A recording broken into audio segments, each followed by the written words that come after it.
Rotary club of തേക്കടിയുടെ നേതൃത്വത്തിൽ കുമളിയിൽ രക്തദാന camp സംഘടിപ്പിച്ചു. മധുര മീനാക്ഷി മിഷൻ ആശുപത്രിയുടെ സഹകരണത്തോടെയാണ് ക്യാമ്പ് നടന്നത്. Kumily panchayat president M Varghese camp ഉദ്ഘാടനം ചെയ്തു. കഴിഞ്ഞ കുറേ വർഷങ്ങളായി റോട്ടറി ക്ലബ്ബ് ഓഫ് തേക്കടിയുടെ നേതൃത്വത്തിൽ രക്തദാന ക്യാമ്പ് സംഘടിപ്പിച്ചു വരുന്നു. ഇതിന്റെ ഭാഗമായിട്ടാണ് ഇത്തവണയും രക്തദാന ക്യാമ്പ് റോട്ടറി ക്ലബ്ബിൽ സംഘടിപ്പിച്ചത്. Rotary club of Thekkady president doctor Bobby Abraham അധ്യക്ഷ വഹിച്ച യോഗം കുമളി പഞ്ചായത്ത് പ്രസിഡന്റ് എം വർഗീസ് ഉദ്ഘാടനം ചെയ്തു. നൽകുക എന്നത് പലതരത്തിലാകാമെങ്കിലും അതിൽ ഏറ്റവും പ്രാധാന്യം അർഹിക്കുന്ന ഒന്നാണ് രക്തം നൽകി ഒരാളെ സഹായിക്കുക, ജീവനിലേക്ക് തിരിച്ചു കൊണ്ടുവരിക എന്നത്.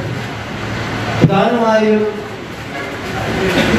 അപകടങ്ങളിലും അടിയന്തര ശസ്ത്രക്രിയകളിലും ഏറ്റവും അനിവാര്യമായ ഒരു ഘടകമായി രക്തം നൽകുക എന്നത് വളരെ പ്രധാനപ്പെട്ട.